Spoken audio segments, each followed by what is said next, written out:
buenos días, buenas tardes, buenas noches. Es un placer para mí hostear un nuevo episodio de este maravilloso podcast que se llama Ditela Emprende. Si es la primera vez que nos estás escuchando, recordá que este podcast tiene una sola misión: aportar valor a la comunidad de emprendedores, no solo de la comunidad italiana, en esta hermosa institución que nos está hosteando, sino también en toda la región latinoamericana, para que de cada episodio te pueda llevar consejos, inputs y puntos de acción concretos para aplicar a tu idea, a tu emprendimiento o a tu empresa, sin importar el estadio en el que te encuentres. Hoy me acompaña un invitado especial, porque Diego, que lo tengo aquí a mi lado, cumple un rol muy importante en la comunidad emprendedora de toda esta institución maravillosa que nos está hospedando el día de hoy. Diego Luzuriaga me acompaña, es el director del ecosistema emprendedor de la Universidad de Itela, y me encantaría que él se presente, que les cuente a ustedes un poco quién es, cuál es su misión y por qué es tan importante, por qué es esa pieza tan importante y pieza clave en lo que tiene que ver con el crecimiento y la expansión de la comunidad de emprendedores. No solo en esta casa, sino también en toda la región. Diego, bienvenido. Gracias. Un placer tenerte acá. Muchísimas gracias. Bueno, yo soy, director de Ecosistema Emprendedor, estoy hace 3 años. Previo a venir me dediqué a hacer muchas empresas, entre otras cosas. Trabajé en el ITO y después en San Andrés, siempre en tema de emprendedores. Y el rol mío, y por el cual fui convocado, es el de potenciar la creación de emprendimientos en todos los estamentos de la Universidad de Itela. Entendiendo por eso, desde lo que sería la parte de la enseñanza hasta la parte de los graduados en todos los niveles. Entonces, potenciar la creación desde la enseñanza y desde la ayuda a graduados para que logren hacer emprendimientos. Ese fue el rol central que se me ha dado y que empezó exactamente hace 3 años. Qué importante, ¿no? Porque, digo, me pasa a mí también porque, digo, estoy en el mundo del emprendedorismo y, claro, nosotros cuando nos afrontamos a esto, y a vos también te habrá pasado en su momento, no tenemos esa guía, no tenemos ese mentorship que uno por ahí le encantaría recibir para lidiar con ese, digo, panorama de incertidumbre y ambigüedad total que hoy tiene por delante, ¿no? Completamente, es un tema, es muy difícil uno tener una formación tal que te haga ser un emprendedor exitoso, porque hay muchísimas otras cosas que influyen. Lo que tiene la formación, y sobre todo en las etapas actuales del mundo, es darte un montón de herramientas que te permiten tener más oportunidades, ¿no? Sobre todo, evitar errores que son obvios y previsibles y, abrirte la mente para que puedas hacer cosas que tengan muchísimo más sentido y no, cosas obvias o rebuscadas o innecesariamente complejas, cuando realmente la experiencia te va indicando que hay ciertas cosas que no deberías hacer. Te la voy a poner difícil, porque creo que esto es un tema súper interesante para que la comunidad lo pueda escuchar y escuche tu opinión. En mi opinión personal, una de las características para poder tener éxito en el emprendedorismo es saber equivocarse y actuar rápido con optimización sobre lo que estás midiendo y que te equivocaste. Pero segundo, también entender y tener un gran concepto de cómo integrar la innovación a lo que vos estás creando. Sí. Porque al fin y al cabo uno busca tener competitividad, triunfar en el mercado, crecer como compañía, tener éxito. Entonces, ¿cómo crees que la variable, ¿no?, de experimentación constante, idear, testear, corregir y optimizar, con la mentalidad de la innovación, ¿cómo crees que se relacionan esas piezas en el juego? Creo que en la experiencia lo que a mí más me indica, de acuerdo a tu pregunta, hay que ser coherente. Okay. Si yo busco que todo sea previsible, todo cuadrado, todo perfecto, etcétera, entonces hago determinado tipo de cosas. Ahora digo, yo quiero innovación disruptiva, que cambie el mundo, etcétera, entonces tengo que tener tolerancia al fracaso, tengo que tener tolerancia al error, tengo que tener tolerancia a tener que cambiar, o adaptar, es lo que se llamaría flexibilidad. Entonces, a mi criterio es, primero, sería la coherencia entre, si realmente estás haciendo algo que es completamente innovador, entonces tenés que tener el mindset de algo innovador. Y en tus indicadores de éxito no puedes decir, bueno, en 3 meses tengo que tener todo perfecto, tiene que dar esto, el múltiplo de tanto. Eso es un error. Vos, cuando estás haciendo algo de cero y totalmente disruptivo, tenés que ser, creativo, etcétera, pero también tenés que tener tolerancia a poder cambiar las cosas sobre la marcha, porque si no, no te va a dar. Y ahí, súper importante la flexibilidad, ¿no? Porque Claro. digo, hoy si no somos flexibles Sí. ante una variable constante que es el cambio, o sea, vamos por un mal camino. Y es un tema más en el mundo actual, ¿viste? El mundo de hoy, de este mundo tan complejo y cambiante, y en países como el nuestro en particular, pero en general en el mundo, hoy incluso es tal alto nivel de tecnología que vos puedes estar pensando algo de base tecnológica y que cuando estás desarrollando tu MVP 6 meses, 8 meses y estás lanzando al mercado, aparece una nueva tecnología que te lo cambió. Entonces hay que tener una enorme flexibilidad y capacidad de adaptación para no, digamos, no ahogarte, ¿no? Porque es importante, es realmente las generaciones que están emprendiendo hoy tienen un montón de oportunidades, un montón de herramientas, pero lo que más cuesta es esta cosa de decir, yo quiero como encasillarlo, encuadrarlo, etcétera, en momentos donde el mundo está mostrando cosas que son mucho más fluidas, disruptivas, imprevisibles, volátiles, y en ese contexto creo que hay que adaptarse muy bien, como dijiste bien, desde la flexibilidad. Mira, por ejemplo, a mí uno de los drivers de innovación que siempre me gusta hablar, claramente tiene que ver con la inteligencia artificial. Sí, Hoy en hype completo, o sea, sí. hoy en todo, no hay founder, no hay producto actual, no hay empresa actual que no esté internamente haciendo workshop sessions para entender cómo integrar la AI con varios fines, principalmente retener a los usuarios, mejorar la atención al cliente, impulsar obviamente resultados comerciales, mejorar el user engagement en las plataformas, etcétera. Pero al fin y al cabo también pensamos que la AI, como tal cual es hoy, por ahí como bien dijiste, en 6 o 8 meses, También. cambia Sí. y aparece otra cosa que no sé, que se llame whatever.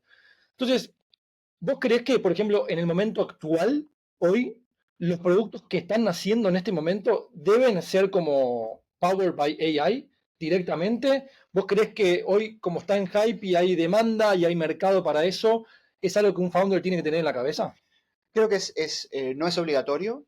Creo que tarde o temprano todo va a tener eso, va a tenerlo porque AI va a ser un driver, es un enabler de negocio, pero va a ser un driver de negocio. O sea, hoy permite, pero y está promoviendo un montón de nuevas oportunidades. Entonces yo creo que no podés evitar incorporarlo porque si no lo haces vos, lo va a hacer tu competidor o alguien. Y entonces lo importante es cómo la inteligencia artificial cambia o altera los factores claves de éxito de tu industria. Ahora, con AI pasa lo mismo que pasó con otras tecnologías. En todas las etapas, inclusive si te vas a principio de siglo, de lo que era las .com, después pueden ser las redes sociales, después Internet de las cosas, después blockchain, etcétera, siempre hay como enormes disrupciones que parecen cuyos efectos en el corto plazo se sobreestiman. Parece que van a cambiar el mundo ya y en el largo plazo se subestiman. Y terminan siendo cosas que realmente hay que tenerlas presentes, porque inevitablemente la inteligencia artificial va a estar en nuestra vida definitivamente. Ahora, tal vez aparezca algo nuevo que apalancándose la inteligencia artificial le cambia el nombre y es una nueva tecnología. Es decir, son como saltos disruptivos de tecnología que te van cambiando lo que serían las condiciones sobre las cuales vos desarrollas negocios. Y la idea del emprendedor es tener esa sensibilidad, picardía, como lo quieras llamar, para darte cuenta que che, de esto tengo que trabajar. Hoy hay un montón de emprendimientos de AI, pero no son, bueno, AI como esto, sino es AI como herramienta para mejorar, digitalizar, optimizar lo que vos quieras, modelos de negocio o hacer nuevas líneas de negocio. Súper, no, re interesante. Yo sé que vos sos profesor también acá en la casa, claramente en una materia que tiene que ver Sí. con emprendimientos, y me encantaría preguntarte, digo, para que la audiencia también sepa, ¿no? Un poquito de eso. ¿Qué es lo que más te sorprende cuando te encontrás con jóvenes, estudiantes todavía, en edad obviamente de cursar, que tienen maravillosas ideas y que tienen todo el hambre del mundo para querer crear una solución a un problema existente o incluso un problema futuro que aún por ahí no existe, y que hoy la universidad le puede dar, a partir de esta materia y otros Sí. recursos más, herramientas para que ese camino lo comience a transitar de una buena manera? ¿Qué es lo que más te sorprende de los alumnos cuando le das clase? Primero hay, digamos, ya con varios años y teniendo una enorme cantidad de cientos y cientos de alumnos que he tenido, me sorprende muy gratamente el potencial de los chicos. En general, la creatividad son personas que tienen, si querés, como muchísimas oportunidades para hacer cosas y la universidad le está dando todo tipo de herramientas, desde profesores, fondos, todo lo que quieran. Hoy los alumnos tienen la oportunidad. Creo que lo que a mí me sorprende mucho es, primero es la convergencia temporal por año de ciertas ideas. Hay ideas que todos, digamos, sin que se conozcan, Tal cual. 4 o 5 grupos que tienen la misma idea. Y al año siguiente son otras ideas, pero son 4 o 5 grupos que tienen la misma idea. Esa es una. La segunda cosa es que creo que hay una cosa que es interesante sobre todo el mensaje para los chicos, es que ellos pueden pensar todavía más grande.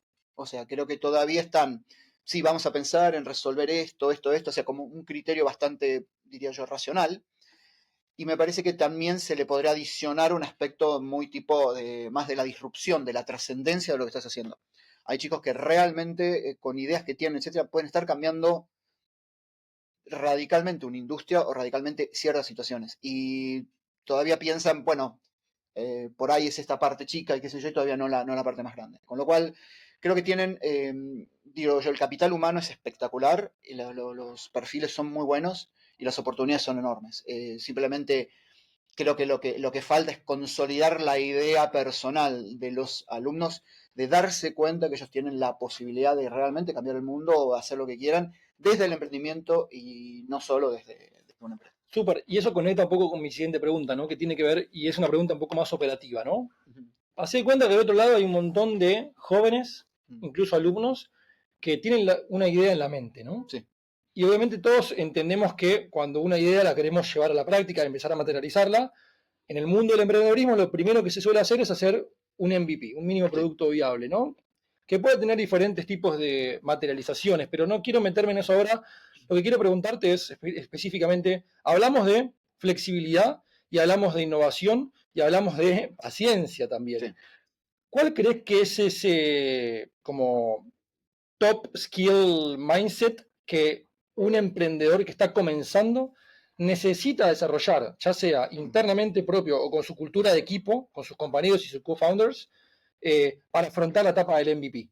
Yo creo que es un triángulo, pero creo primero, hay primero una idea de ser práctico y directo.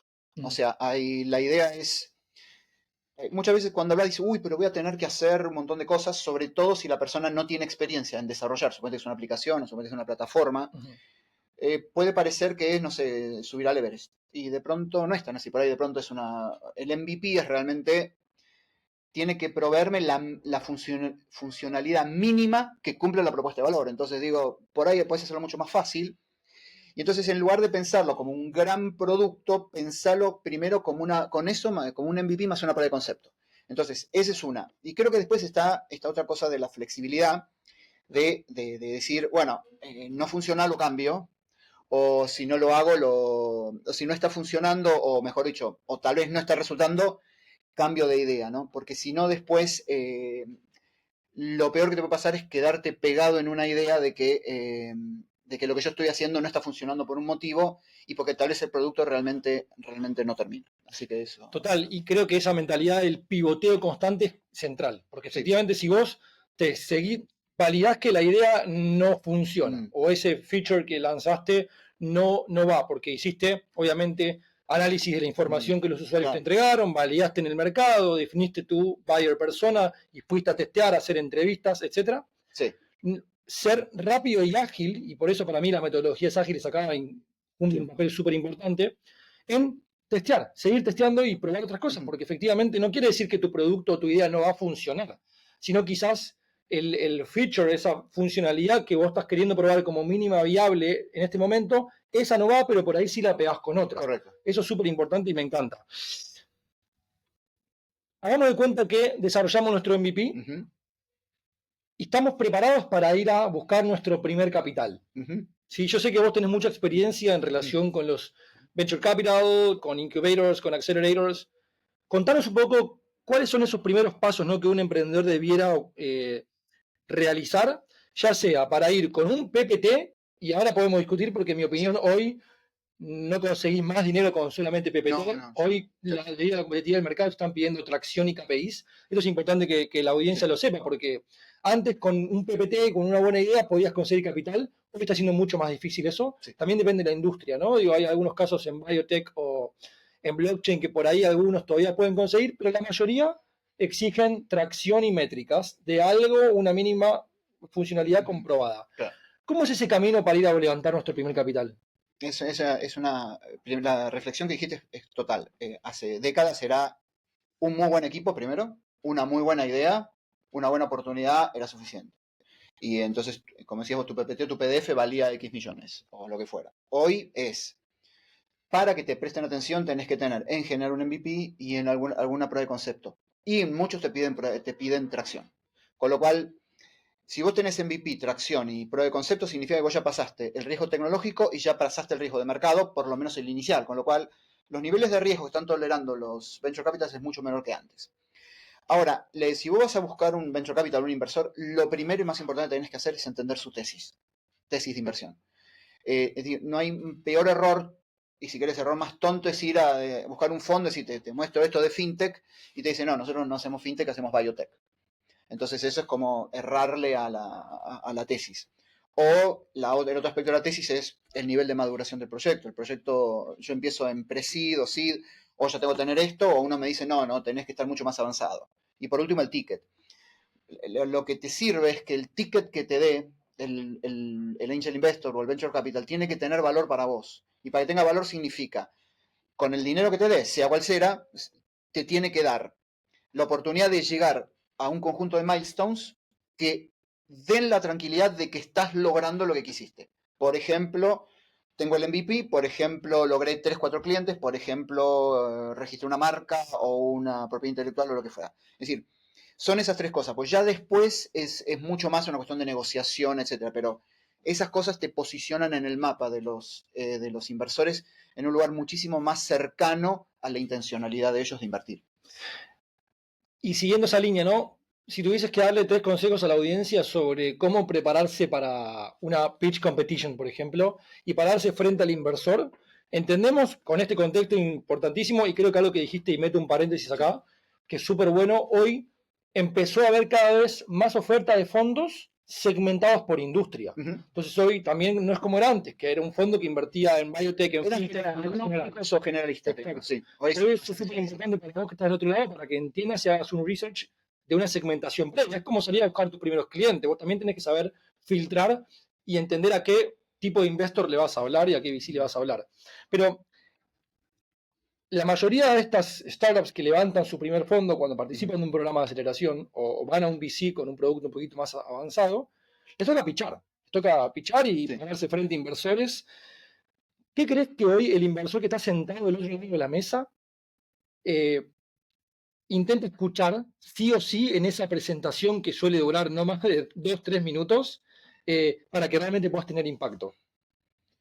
Primero, es por mi propia experiencia en ambos lados del pitch, pero en mi experiencia primero tiene que haber un problema o la idea que estás haciendo estás resolviendo algo o estás generando lo que no está visto. No es algo que es común, obvio, repetitivo, etcétera. Tiene que haber como o una originalidad o estás identificando un problema que a alguien le puede interesar. Por eso la mayoría de los pitch te empiezan, el 85% de la gente no tiene acceso a esto, o el 75% que tiene acceso no está feliz con esto. Ese tipo de cosas demuestran un estudio de mercado, un análisis o de un punto de dolor o de un punto de oportunidad.